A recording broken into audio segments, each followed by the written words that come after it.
called my professor last week because I needed advice. I wasn't sure where I should be going with my career. I'm currently doing a PhD program.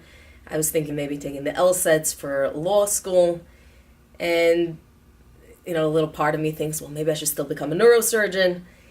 And my professor said something fascinating. He said, there are so many different career options.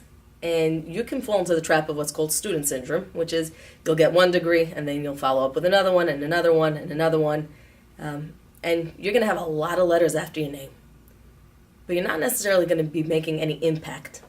What you will do is you're going to get a lot of knowledge. He said if you're smart, you'll sit down, take out a piece of paper, and start writing down what you're most passionate about and what you're most talented at.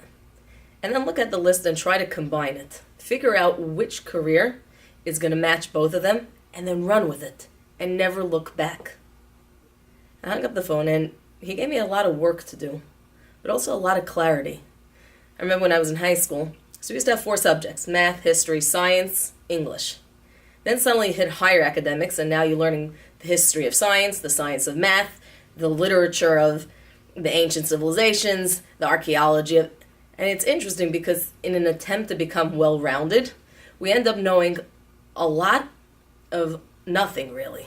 Because now I know a little bit of that, but I don't really know anything very, very well. And the truth is, it's not just the academic world that falls into this trap. I took the kids to SeaWorld earlier today. Everyone was getting antsy. We were getting a little cabin fever. We got into the car, drove up to SeaWorld, and we had 2 hours. Now, 2 hours is not enough time to cover a park. Between parking, getting through the security, and then looking at the map, you have to figure out what do you want to use your time for. And I noticed something very interesting. There are 2 different types of visitors.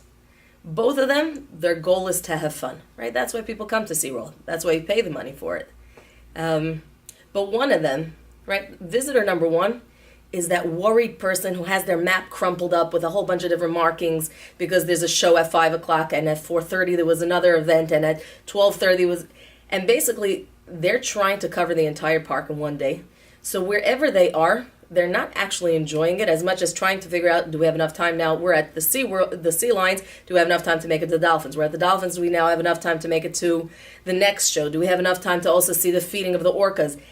And in an attempt to have so much fun, what they end up doing is just stressing out because you have 5 minutes here, but it takes 10 minutes to walk there. Can we really maybe stop on the way and also take a tiny peek so we could check it off the list? Come on, breathe a little, right?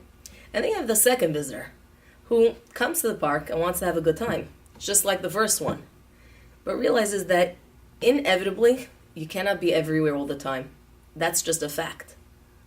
And when you make a decision, you know what, I'll do this today.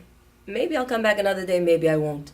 But whatever I'm going to do, it might be a lot less, but the quality is going to be a lot more.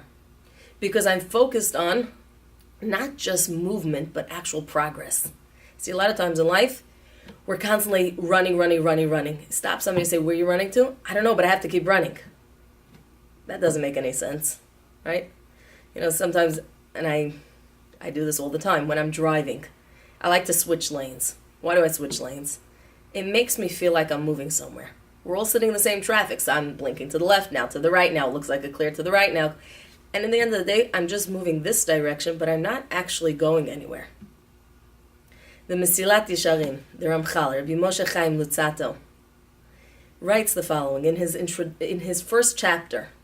He says, Yisod HaAvodah, right? The foundation, Yisod HaChasidut, V'shoresh HaAvodah, the foundation of piety, and the basic understanding of what's our mission here. A person has to know really, really carefully.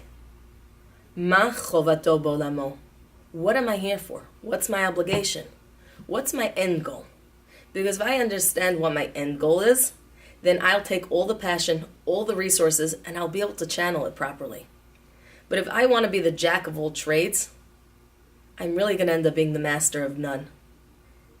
And I think sometimes in an attempt to run that marathon of life, we forget to step off the track. We forget to step off for a second and look at that map and say, am I trying to cover the entire SeaWorld? Am I trying to take everything in and in an attempt to do that really losing it all? And I'm challenging us. step off the track, take a deep breath, and try to figure out what's my purpose in the world. And I guarantee you, when you find that passion, when you find the skills that match that passion, you're going to get back onto that track and you're going to run so far ahead. But until then, give yourself a break. Take the time to figure out, what am I really running towards?